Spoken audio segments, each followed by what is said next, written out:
ladies and gentlemen. I'm Tyro, and this is how I would make it. Where each episode, I suggest how mediocre and bad movies could have been made better simply through my brilliance. Why do I do it? I don't know, you're the one who clicked on this video, not me.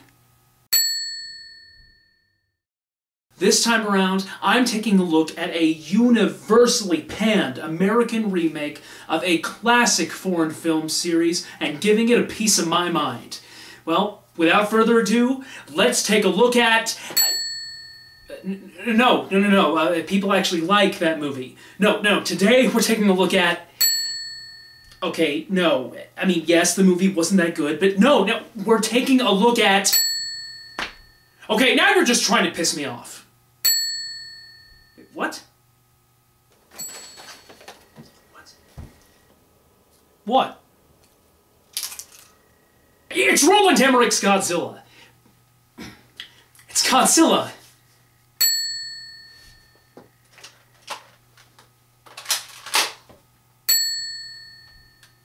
Godzilla was produced by TriStar Pictures and Centropolis Entertainment, the latter of which is the production company owned by Roland Emmerich, who you may also know as the director of Independence Day, 10,000 BC, and 2012.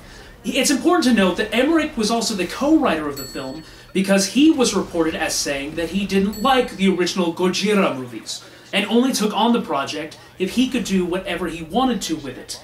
And boy, did that backfire. While the film was a financial success, it was hammered on all sides by critics and audience members alike, who pointed out how stupid the movie was, how shallow and annoying all the human characters were, and how the only saving grace to the film was the impressive nature of Godzilla's CGI. My favorite criticism, though, came from Roger Ebert, who, along with his then co-host Gene Siskel, were both parodied in the film as a bumbling mayor and his lackey. This parody was clearly a mean-spirited attack on the two, who had criticized Emmerich's films previously. And yet, one of Ebert's main criticisms of this film was, quote, "If you're going to go through the trouble of putting us in a monster movie, why don't you at least take advantage of having the monster either eat or squash us? When the person you're trying to spoof and insult ends up telling you how you should have done it better, you just have to know you suck at insulting people." And now it's time for me to lay out what I liked about this film, so that later on when I tear into it, I don't come off as a completely cynical bastard. I mean, I am a cynical bastard, but at least I can play pretend. Sort of like Bruce Wayne pretending he's not Batman. Hi!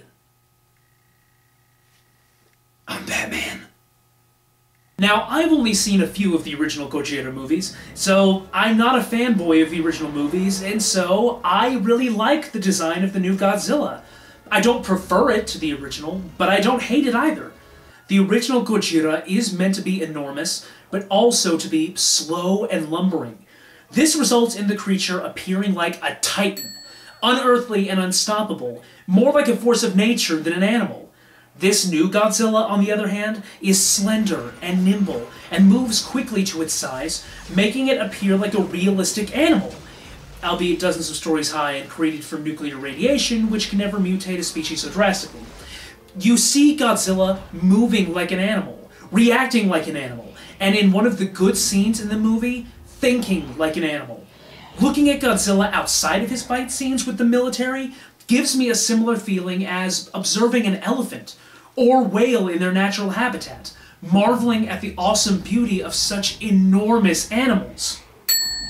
Shut up. Speaking of being gigantic, the film does a great job in showing the scale of Godzilla's attacks, especially when viewed from the perspective of a person on the ground, such as when we see the beached ship in Panama, or when Godzilla first appears in New York, causing everyone to panic. Finally, the scenes where Godzilla fights the military are generally well done, because the military acts with intelligence, and not like the over-machoed bullies you might expect. This helps us feel bad for the death of soldiers killed by Godzilla, despite the fact that Godzilla is simply trying to protect himself. There are some silly moments present, but that's not because the military is badly written, but because Roland Emmerich needs excuses as to why Godzilla is untouchable. After its initial attack, he, disappeared. The heat seekers can't lock, sir. He's colder than the buildings around him.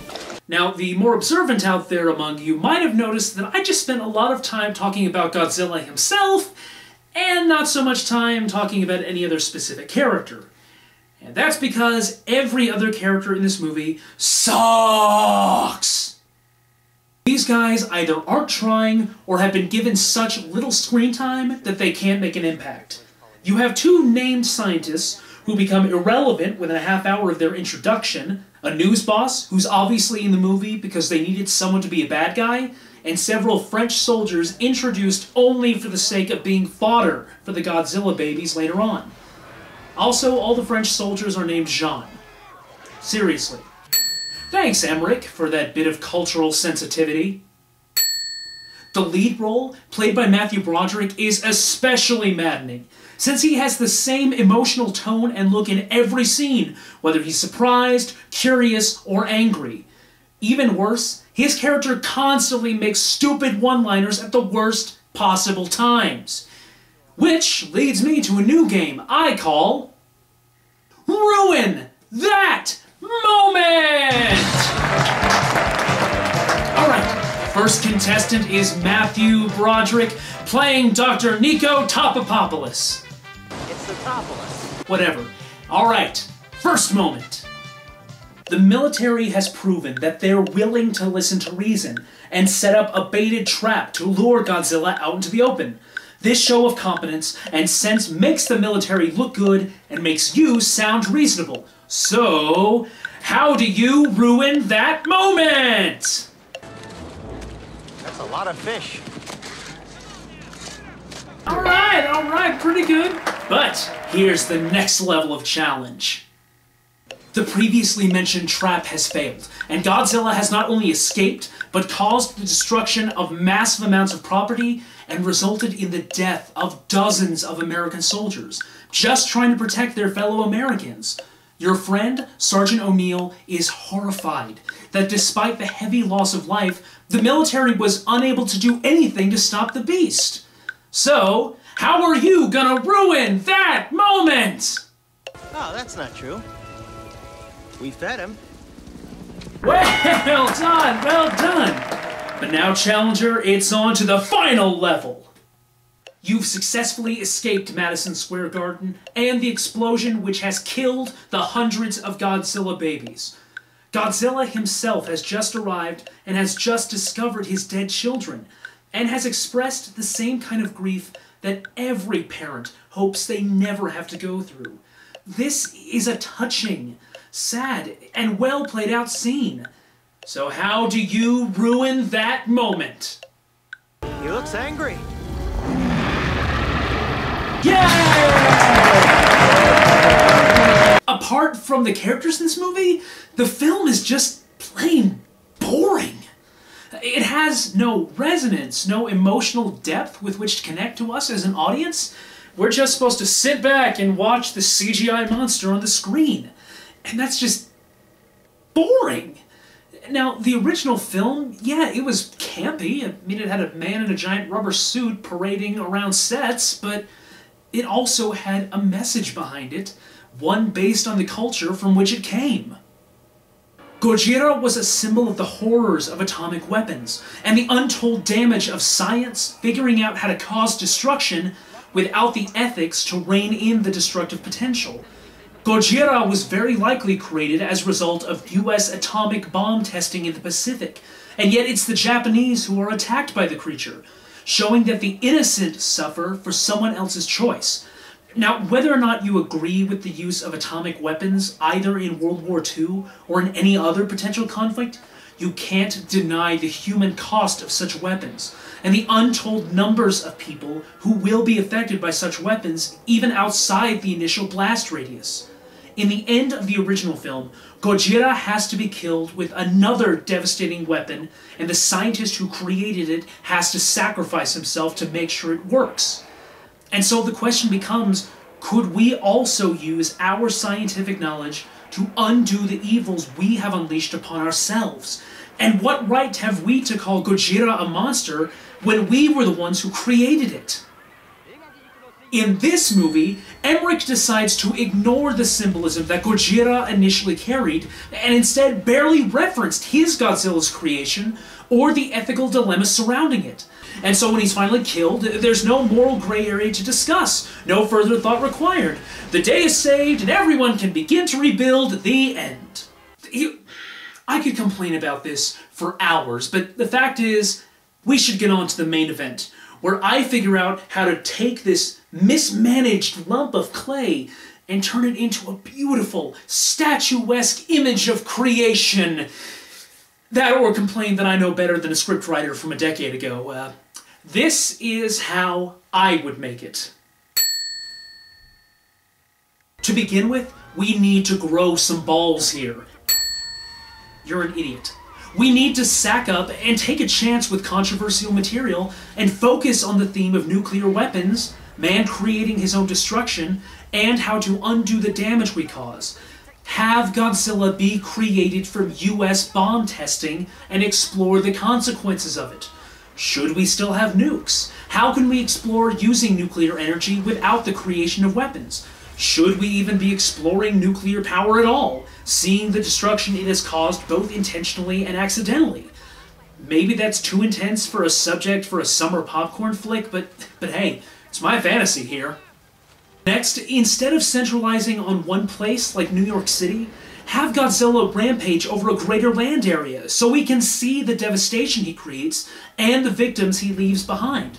He could go up the eastern seaboard through several major cities, showing how unstoppable he is to conventional weaponry, and all the while we could see the human toll of his destruction.